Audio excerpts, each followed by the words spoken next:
Magandang hapon mga kabay. So meron po akong estimate dito, 39530. Yan po yung job number. Ang model nito mga kabay, DW810 ng DeWalt. Ayan. So ito mga kabay, gumagana. Kaso lang, maingay. Tsaka para siyang pigil. Tapos yung screw, ayan, yung screw sa kanyang gear case cover ay putol na po. Ayan. So papaanda rin natin mga kabay.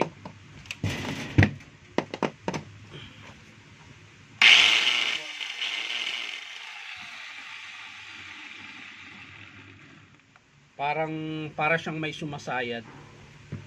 So bubuksan natin to, tapos paandarin natin ulit kung masiklab ba siya.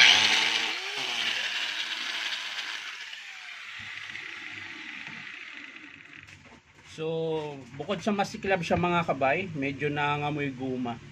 So baka sakaling sira po yung bearing nito. Ayan. O kaya sa gear. So bubuksan natin mga kabay. Ayan, yung carbon niya mga kabay kalahati pa, pero hindi na po siya urig. Replacement po yung nakakabit sa kanya. Kaya pag ganyan mga kabay, ini-estimate ko na rin. Sinasama ko na siya sa aking pag-estimate. Grabe, ang tigas ah. Nilagyan yata ng pandikit to ah. Parang ayaw pa buksan. Oh. Bakit kaya? Kaya mga kabay, nakalas ko na po yung screw. Pero bago ko po siya kinalas mga kabay, kinating ko muna. Yun. Bakit kaya maingay? Anong dahilan?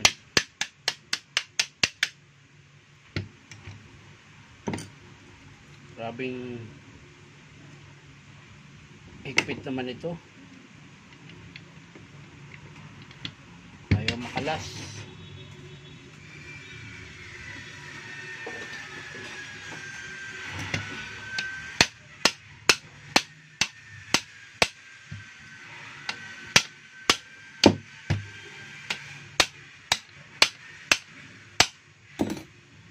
Grabing tigas.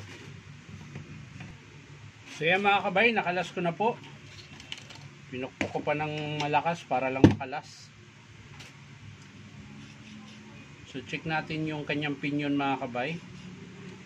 At syempre yung bearing. Ayun, sira po yung bearing sa baba. Ito po. Ito po yung dahilan kung bakit maganit. Pero kailangan ko na magpalit ng armature. Ayan, kung mapapansin nyo mga kabay. Ayan. Sobrang manipis na po masyado yung kanyang commutator. Ito. Dito po kasi tumatama yung carbon. So minsan mga kabay, isa din sa dahilan yung mga carbon na sobrang tigas. Ayan, katulad nito. Ayan, napakatigas po. Kaya maganda yung carbon na kapag ginanon mo sa palad mo, daliri, medyo malambot siya na at para siyang anong tawag ba niyan mga kabay? Dumidikit yung carbon sa iyong daliri. Ayan. Ito, sobrang tigas. Isa din niya sa dahilan kung bakit nahuhukay po yung commutator nyo. Ayan. Ayan. So, check natin yung gear mga kabay.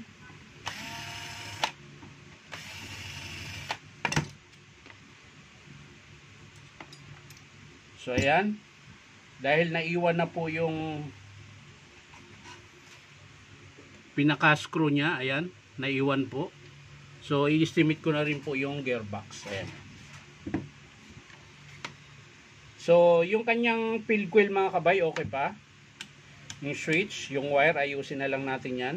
So, ang estimate natin dito mga kabay ay armature, bearing 608, tsaka carbon brass. Dito sa gear, titingnan natin yung gear niya. Yun. Tapos yung bearing. Ayan. So okay pa yung gear niya mga kabay. Wala pa pong bungi. Medyo matalas na pero pwede pa po. So ayan. Ang pinaka-estimate ko lang dito sa DW810 mga kabay ay armature. Ayan. Gumagana pa naman to. Depende na lang sa customer kung ayaw nyo papalitan. Pero i-estimate ko pa rin para kung sakasakali maayos yung paggagawa natin. Tapos bearing. Yung nandito po sa loob, yung 949-auto at 607 at carbon brush. So tatlong parts po ang papalitan natin: armature bearing, dalawang bearing, tsaka isang carbon brush. Ayan. So yan lang mga kabay, hindi ko na po ipapakita kung paano ibuuin. Papakita ko na lang sa inyo mga kabay kapag in-approve ng customer. So maraming salamat sa panonood mga kabay. Bye bye.